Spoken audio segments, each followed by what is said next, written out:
Welcome to part 4 of this 5-part series on Psalm 46 and fear.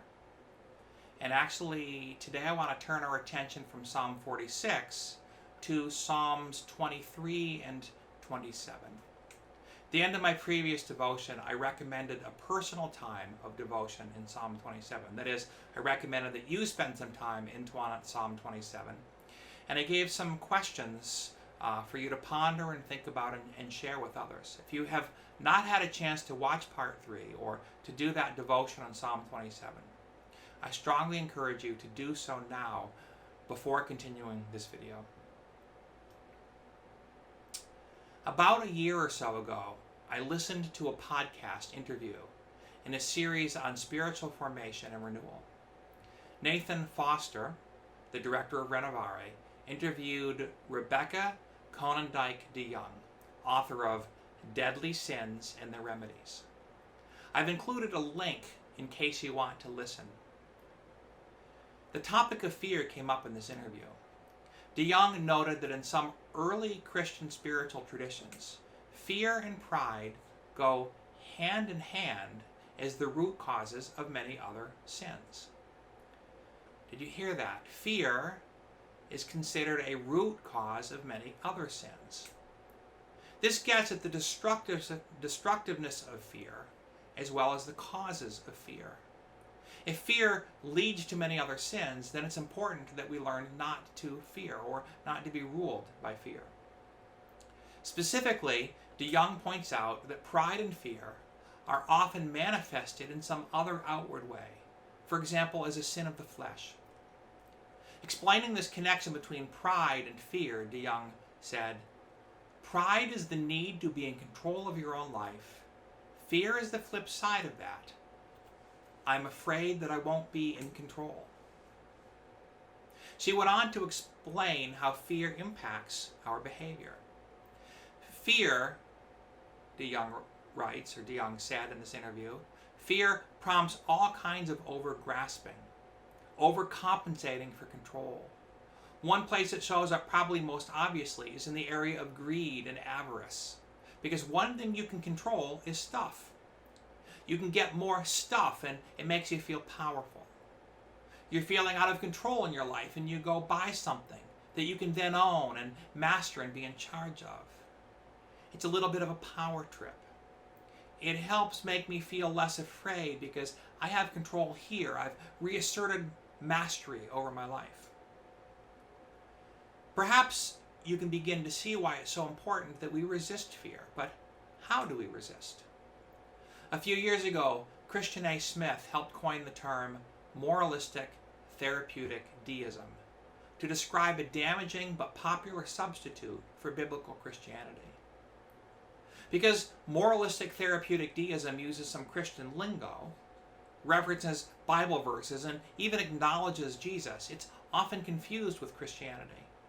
It's confused in the same way that a donkey wearing a lion skin was confused for the real lion Aslan in C.S. Lewis's powerful, beautiful, and prophetic story, The Last Battle, the final book in the Chronicles of Narnia. Those who didn't know the great lion Aslan very well looked from a distance under poor light at the donkey in a lion skin and thought it was Aslan.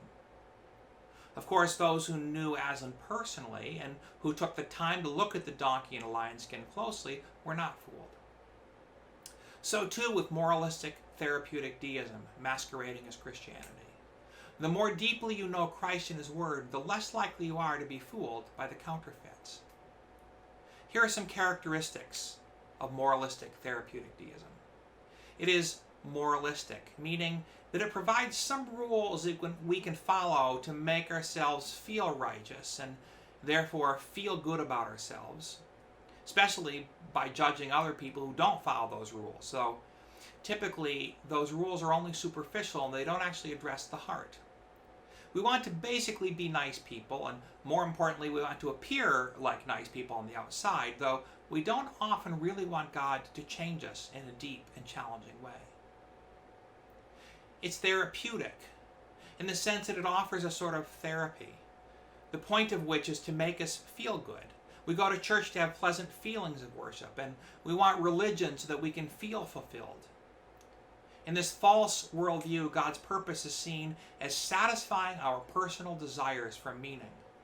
Christianity is seen as a way of finding personal fulfillment rather than as a submission to the living Creator God who asks for our love, our worship, our faith, and our obedience. This moralistic, therapeutic deism masquerading as Christianity goes hand in hand with another false message or counterfeit, often known as the prosperity gospel, which promises that if we have enough faith, God will make us healthy and wealthy. We just need to name what we want and claim it by faith. This false message promises those who follow that they will prosper in the world's understanding of prospering, meaning with worldly possession and worldly security, not necessarily in God's meaning of what a prosperous life of faith should be. Now, living in the most affluent country and time in the history of the world, it's hard not to be influenced at some level by this false prosperity gospel, no matter how much we claim not to accept it. I know I have been influenced, even though I would have said I rejected that message. I realized the extent of that 18 months ago when my 30-year-old nephew was killed in Anchorage by a driver high on meth who came at him the wrong way down a 4-lane road and ran into him head on. The thoughts that came to my mind had to do with how unfair that was and how my family didn't deserve that tragedy. Though I might not have said it aloud, somewhere deep down I had this thought that since we were Christians and we sought to follow God, since all 3 of my brothers had been full-time missionaries and all of us were ministry-minded, devout churchgoers, we somehow deserved some sort of protection from God. In short, we deserved a measure of health and wealth and safety. The death of a nephew didn't fit that picture. That was the sort of thing that happened to other people. The Bible, of course, never promises anything like the so-called prosperity gospel message. To the contrary, biblical teaching makes it clear that in the sinful world we live in, there will be suffering. There will be wars, and yes, there will be pandemics. And not only is following Christ not promised to be a means of escaping suffering, but we're actually told that following Christ may often lead to more suffering. Read through 2 Timothy again and pay attention to how often Paul speaks of suffering. So what does this have to do with fear, you may ask? With both the causes of fear and with the destructive power? Quite a bit, I think. If we expect that following Christ will lead to comfort, ease, wealth, and life free of suffering, then any threat to our comfort and wealth is sure to cause fear. And then our response to fear is to try to grasp that worldly wealth, comfort, and security that we feel is threatened. That is, fear often leads us to grasping for power. When the church is overcome by fear, then the church grasps for worldly power. How many of the things that cause you fear at their root are threats to some aspect of your comfort and security, your health and wealth, your worldly prosperity, or your power? This is one reason why fundraisers, and sadly even some religious and Christian fundraisers, so often prey upon our fears. They do the opposite of what Psalm 46 and Nehemiah and Paul do. In direct opposition to biblical teaching that we ought not to fear, they induce fear in Christians. They tell Christians to be afraid of terrible things that will happen, that your rights or freedom are being taken away from you. And then they tell us that we need to give money to a particular cause or vote for a particular candidate in order to keep the fear-inducing thing from happening, in order to protect our comfort, our wealth, our worldly prosperity. If you hear somebody in the guise of Christianity trying to induce fear in you, shut off that voice. In fact, to repeat what I said in the previous devotion, shut off all the voices seeking to induce fear in you. What do we turn to instead? Psalm 23 and Psalm 27 offer a good example. As we turn to these, think through the question of what the psalmist seeks from God. Or we might ask, what is our deepest need?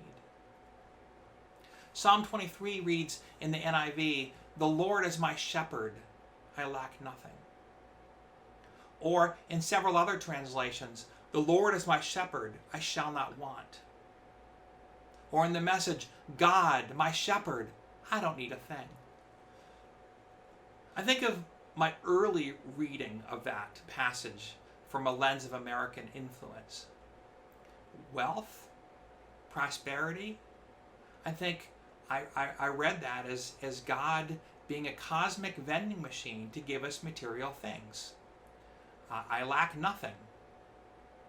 But that lens of affluence and commercialism and consumerism and materialism is a false lens. It's not the biblical wisdom, the godly wisdom. I'm actually convinced that understanding that the Lord is my shepherd, I lack nothing, and trying to apply that to worldly possessions has nothing at all to do with what the psalmist is saying. Because God is my shepherd, I have everything I need, because the thing that I need is God himself. It isn't material possessions, wealth, power, or security. It's Jesus. Jesus is what we need. And so, if Jesus is our shepherd, then we have what we need.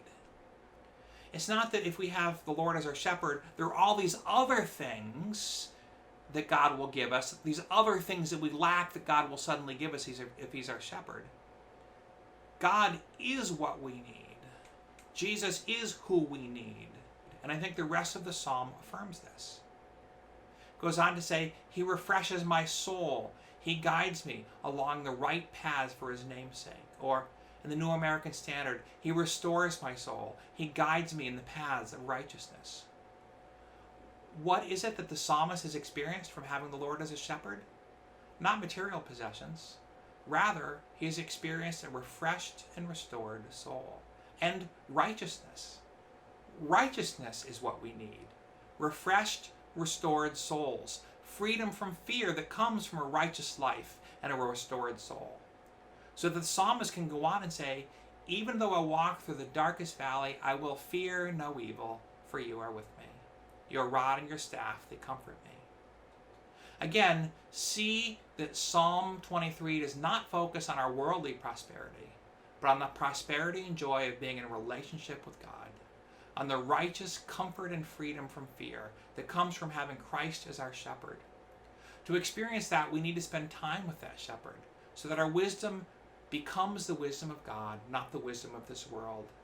Then we can say with confidence, as the psalmist did to end the psalm, and I will dwell in the house of the Lord forever.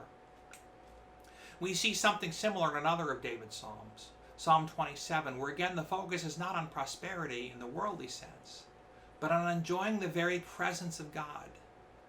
I will end with a portion of that psalm which resonates so clearly with the end of Psalm 23. Psalm 27:4, one thing I have asked from the Lord, that I shall seek, that I may dwell in the house of the Lord all the days of my life, to behold the beauty of the Lord and to meditate in his temple. Because this is what David seeks and where his hope lies. David can start his psalm with the words, the Lord is my light and my salvation. Whom shall I fear? The Lord is the defense of my life. Whom shall I dread? And he can end with the words that I will end with. For all those who desire freedom from fear, wait for the Lord. Be strong and let your heart take courage. Yes, wait for the Lord.